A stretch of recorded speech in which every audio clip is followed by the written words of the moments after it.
প্রিয় দেশবাসী, আসসালামু আলাইকুম। আমি আপনাদের সামনে হাজির হয়েছি অত্যন্ত হৃদয় বিদারক একটি সংবাদ নিয়ে। সিঙ্গাপুরে চিকিৎসাধীন জুলাই গণঅভ্যুত্থানের সম্মুখভাগের অকুতোভয় যোদ্ধা ও ইনকলাব মঞ্চের মুখপাত্র শরীফ ওসমান হাদী আর আমাদের মাঝে নেই। ইন্না লিল্লাহি ওয়া ইন্না ইলাইহি রাজিউন। কিছুক্ষণ আগে সিঙ্গাপুরের পররাষ্ট্রমন্ত্রী ভিভিয়ান বালাকৃষ্ণন আমাকে টেলিফোনে এই হৃদয় বিদারক সংবাদটি জানিয়েছেন। ফেসিবাদ ও আধিপত্যবাদ বিরোধী সংগ্রামের এই অমর সৈনিককে মহান রাব্বুল আলামিন শহীদ হিসেবে কবুল করুন, এই দোয়া করি। আমরা সবাই মিলে এই দোয়া করি। শরীফ ওসমান হাদীর এই অকাল মৃত্যুতে আমি গভীর শোক ও দুঃখ প্রকাশ করছি। তার প্রয়াণ দেশের রাজনৈতিক ও গণতান্ত্রিক পরিসরে এক অপূরণীয় ক্ষতি।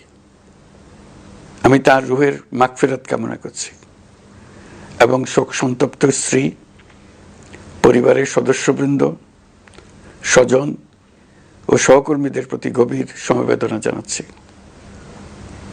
শহীদ ওসমান হাদীর স্ত্রী ও একমাত্র সন্তানের দায়িত্ব সরকার গ্রহণ করবে।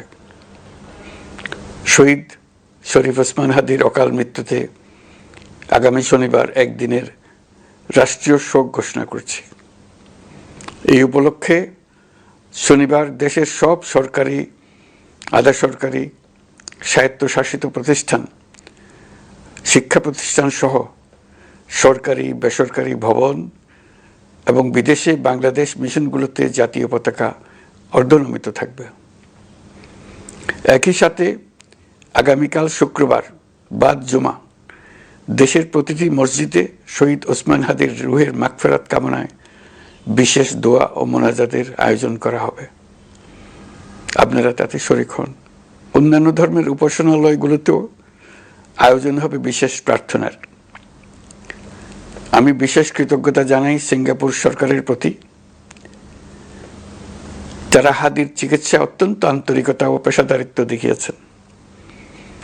বিশেষ করে সিঙ্গাপুরের পররাষ্ট্রমন্ত্রী ভিভিয়ান বালাকৃষ্ণন, যিনি একই সঙ্গে একজন বিশিষ্ট চিকিৎসক, তার প্রতিও তিনি নিজে হাদীর পরিচর্যা করেছেন, আমাকে নিয়মিত চিকিৎসা সম্পর্কে খোঁজখবর দিয়েছেন।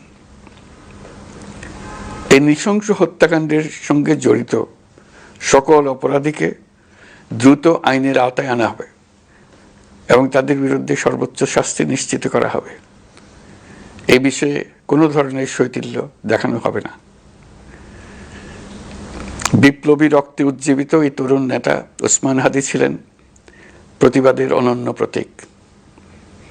তার কর্মের মধ্য দিয়ে তিনি শুধু প্রতিবাদ নয়, দেশপ্রেম, ধৈর্য ও দৃঢ়তার অনন্য দৃষ্টান্ত রেখে গেছেন।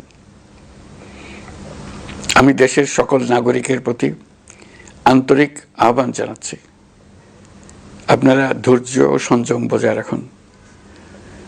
আইনশৃঙ্খলা রক্ষাকারী বাহিনী ও সংশ্লিষ্ট সংস্থাগুলোকে পেশাদারিত্বের সঙ্গে তদন্ত কার্যক্রম পরিচালনা করে সুযোগ দিন। রাষ্ট্র আইনের শাসন প্রতিষ্ঠায় সম্পূর্ণরূপে প্রতিশ্রুতিবদ্ধ। আমি আবারও স্পষ্টভাবে বলতে চাই, ওসমান হাদী ছিলেন পরাজিত শক্তি ফ্যাসিস্ট সন্ত্রাসীদের শত্রু। তার কণ্ঠ স্তব্ধ করে বিপ্লবীদের ভয় দেখানোর অপচেষ্টা সম্পূর্ণভাবে ব্যর্থ করে দেন। ভয়, সন্ত্রাস কিংবা রক্তপাতের মাধ্যমে এদেশের গণতান্ত্রিক অগ্রযাত্রা কেউ থামাতে পারবে না। আমরা এখন গণতান্ত্রিক উত্তরণের চূড়ান্ত পর্যায়ে উপনীত হয়েছি। শহীদ হাদী ছিলেন এই প্রক্রিয়ার অবিচ্ছেদ্য অংশ। তার একান্ত ইচ্ছা ছিল আসন্ন নির্বাচনে প্রতিদ্বন্দ্বিতা করে নতুন বাংলাদেশ বিনির্মাণের পরবর্তী ধাপে সক্রিয় ভূমিকা রাখা। অত্যন্ত দুঃখের বিষয়, তার এই মহতী ইচ্ছা অপূর্ণ রয়ে গেল। তার স্বপ্ন বাস্তবায়নের দায় আজ সমগ্র জাতির কাঁধে ন্যস্ত। আগামী দিনগুলোতে আমাদের সবাইকে ধৈর্য, সংযম, সাহস ও দূরদর্শিতার সঙ্গে এগিয়ে যেতে হবে, যাতে নির্বাচন ও গণতন্ত্রের শত্রু ফ্যাসিস্ট সন্ত্রাসী অপশক্তিকে চূড়ান্তভাবে পরাজিত করা যায়। এই শোকের মুহূর্তে আসুন আমরা শহীদ শরীফ ওসমান হাদির আদর্শ ও ত্যাগকে শক্তিতে পরিণত করি, ধৈর্য ধারণ করি, অপপ্রচার ও গুজবে কান না দেই এবং যে কোনো হঠকারী সিদ্ধান্ত থেকে বিরত থাকে। যারা দেশকে অস্থিতিশীল করতে চান তাদের ফাঁদে পা না দিয়ে আসুন আমরা সবাই ঐক্যবদ্ধভাবে গণতন্ত্র, ন্যায় বিচার ও গণমানুষের অধিকার প্রতিষ্ঠার পথে অবিচল পদক্ষেপে এগিয়ে যাই। এটাই হবে শহীদ হাদির প্রতি আমাদের প্রকৃত শ্রদ্ধা। আল্লাহ হাফেজ।